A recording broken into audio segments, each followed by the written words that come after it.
In the shadows of a starving nation, the world watches silently.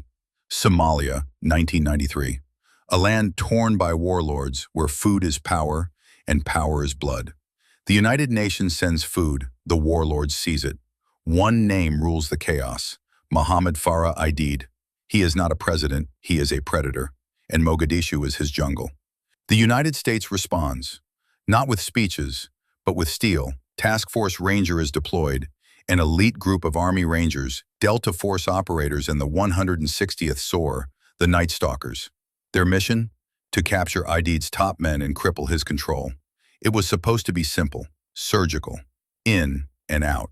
The Rangers are young, some barely old enough to shave, but they've trained for this, rappelling, fast roping, moving like clockwork. Among them, Sergeant Eversman, newly leading his chalk, Delta operators like Hoot and Sanderson, Shadows with rifles, and CW3 Mike Durant, a quiet, calm Black Hawk pilot. They train, they wait, and they prepare for one decisive strike, an arrest in broad daylight deep in enemy territory. October 3rd, the call comes. Aidid's top lieutenants are meeting in the heart of Mogadishu. The plan? Assault the building, capture the targets, and exfil within 1 hour. Black Hawks roar overhead. Humvees roll into the city, and from the sky, Rangers fast rope into tight alleys below. The operation begins. Inside the meeting house, Delta neutralizes resistance with precision. The lieutenants are captured, but on the streets, the city awakens. Militiamen grab rifles. Civilians take to rooftops. The raid is no longer silent. It becomes a signal, a spark in a powder keg. Then it happens. Super 61, a Black Hawk providing aerial cover, takes a direct hit from an RPG. The bird spirals. It crashes hard into the city's maze of concrete and dust. All plans vanish. The raid becomes a rescue. Men break formation to reach the crash site. Convoys are ambushed in alleys too narrow for retreat. Bullets snap from every window. The mission bleeds into confusion. The radios scream. Rangers are pinned. Delta moves through tight corridors like ghosts with guns. One crash site becomes a fortress of fire. Then, a second blow. Super 64 is hit. Another Black Hawk down. Another crash zone. Another desperate run into hell. Delta snipers Gary Gordon and Randy Shugart request insertion, alone. They are granted permission to defend Super 64's crew. It is a decision that echoes in valor. As night falls, the city turns into a maze of muzzle flashes. The soldiers dig in. They bleed. They wait. Some are wounded. Others carry their brothers.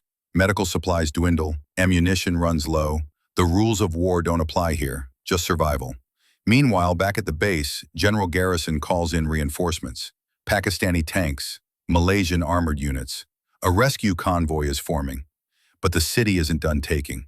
The streets devour every step forward. Each block costs a life. Still, they hold.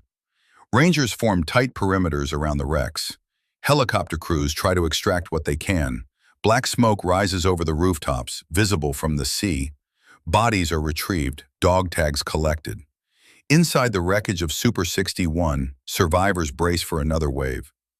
Delta Force defends every corner one moment at a time, one breath at a time.